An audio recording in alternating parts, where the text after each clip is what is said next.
Planting seedlings. Let me tell you about my fellow villager, Wang Zixin. He was a scholar in our county. He intended to visit a distant relative who held a position as a historiographer in the capital city and was making arrangements to set off. After leaving Jianan and walking for a few miles, a person riding a black donkey caught up with him and began walking alongside him. This person kept engaging in small talk, drawing Wang Zixin into conversation. He introduced himself, saying, "My surname is Zhang, and I'm a county officer from Qixia County. I've been dispatched by the magistrate to travel to the capital on official business." He showed great humility and respect when addressing Wang Zixin, behaving very courteously. They walked together for dozens of miles and arranged to stay overnight together. Whenever Wang Zixin walked faster, Zhang would whip his donkey to catch up. And if Wang Zixin fell behind, Zhang would stop ahead and wait for him.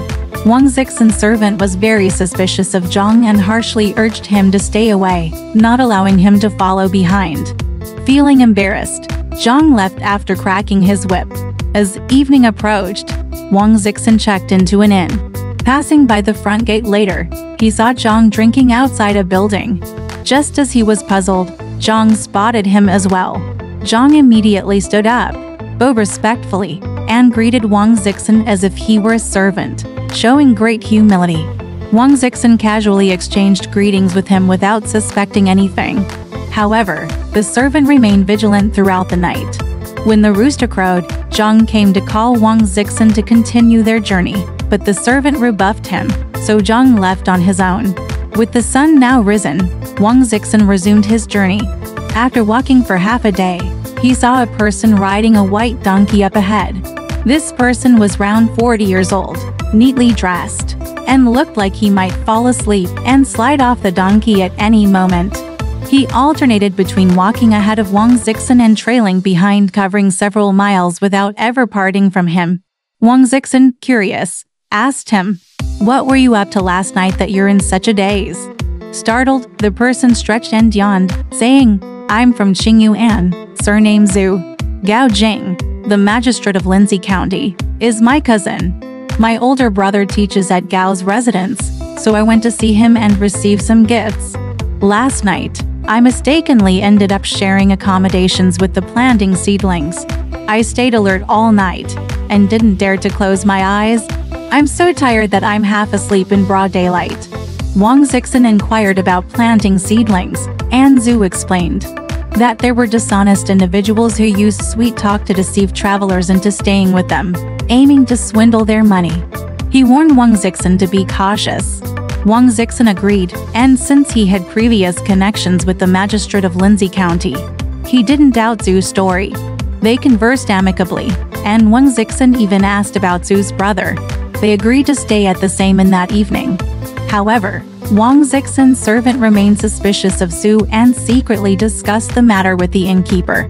They deliberately slowed down, distancing themselves from Zhu until he was out of sight. On the second day, around noon, Wang Zixin encountered a young man on the road. This young man was about 16 or 17 years old, riding a strong and handsome mule. He was dressed extravagantly and had a graceful appearance. They walked together for a long time without exchanging a word. As the sun began to set, the young man suddenly said, "We're not far from Kuluan." Wang Zixin responded softly, and the young man sighed as if he couldn't bear something.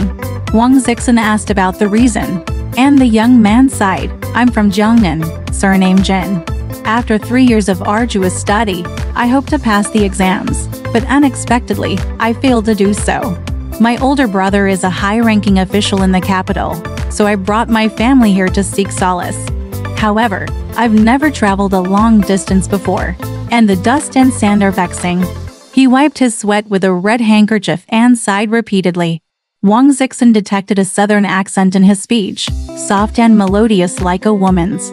Wang Zixin felt drawn to him and tried to console him with kind words. The young man, Jin, mentioned that he had walked ahead alone earlier, but his family hadn't caught up yet. He was worried, as it was getting dark, and he didn't know how to feed his animals without his servants. Wang Zixin asked his servant to help feed the mule, which Jin greatly appreciated. After a while, Jin suddenly stamped his foot in anger and said, "Misfortune seems to follow me. Every time I travel, I encounter trouble. Last night at the inn, I ended up sharing a room with some wicked individuals. They were gambling and throwing dice, shouting and making a ruckus. It was so noisy and annoying that I couldn't sleep the whole night." Due to a southern accent, Jin pronounced dice as do, which puzzled Zhu.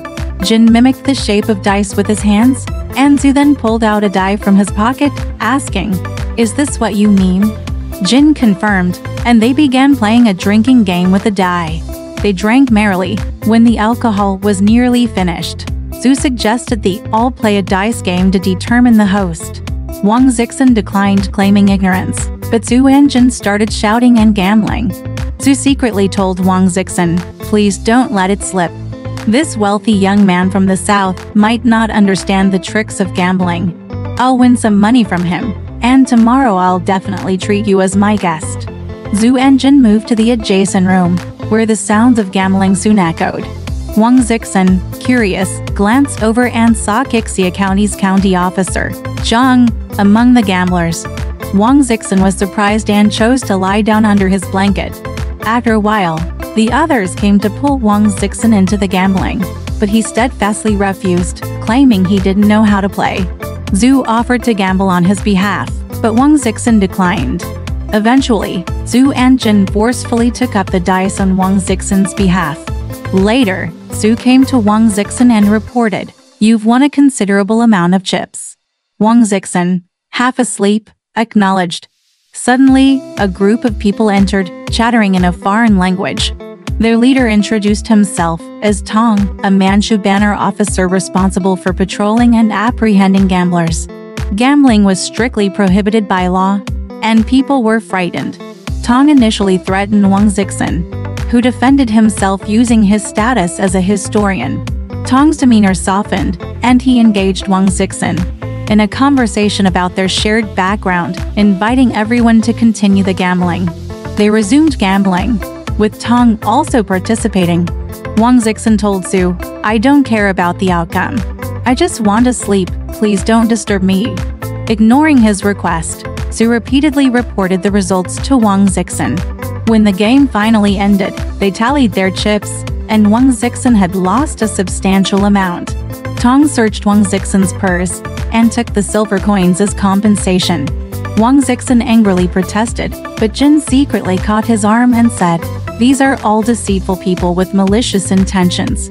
We're connected by our scholarly pursuits, and there's no reason for us not to help each other.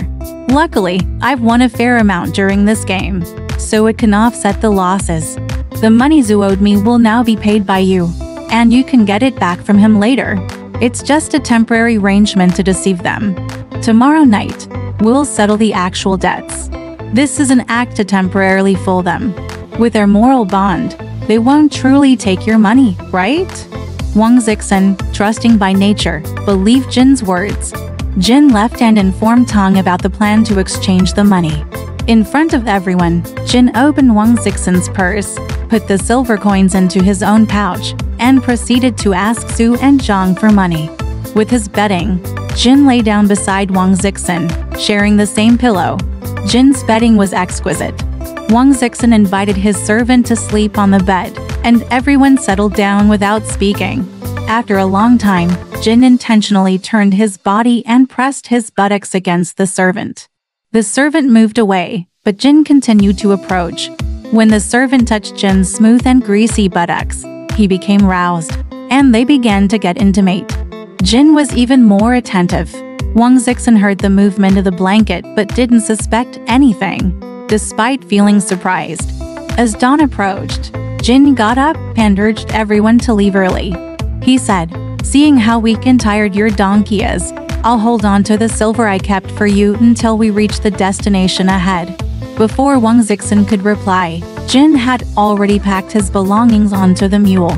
Reluctantly, Wang Zixin followed him. The mule picked up pace and gradually moved farther away. Wang Zixin assumed Jin would wait ahead for him and didn't think much of it. He asked a servant about the noises he heard during the night, and the servant honestly explained. Only then did Wang Zixin realize, I was deceived by these planting seedlings today. How could a noble scholar willingly become a stable hand for someone else's horse? He then remembered Jin's elegant speech, something not typical of someone engaging in such a deception. Pursuing for tens of miles, he found no trace of them. Only at this point did he understand that Zhang, Su, and Tong were all accomplices, cycling through different setups to ensnare him. The night scheme for debt repayment had already prepared a way for them to deny the accusations. If their plan to take the money and leave during the early morning failed, they would surely resort to forceful seizure. Wang Zixin had been led astray for the sake of a few dozen taels of silver, blindly following them for hundreds of miles. He feared that the servant would expose their conspiracy, especially after engaging in intimate acts. Their methods were truly cunning. The anonymous author stated, "In the world, schemes to harm others secretly exist everywhere, but they are especially prevalent along major north-south travel routes. There are those who, armed with weapons and mounted on fast horses, plunder travelers' belongings in the outskirts. Everyone is aware of them. There are also those who slash bags and plunder belongings within cities, leaving victims with empty pockets and no clue. Isn't this one of the most malicious acts? Then there are chance encounters with people who speak sweetly like wine. They don't appear suddenly and seem particularly friendly, but once mistaken for a good friend, victims suffer immediate loss of wealth. These individuals adapt and set traps at will, showing great versatility. As these people deceive with honeyed words, this behavior is called planting seedlings. Today, there are many such individuals on the northern routes, and many people have fallen victim to them." Alright, this story has come to an end. If you liked it, please give it a thumbs up. Thank you.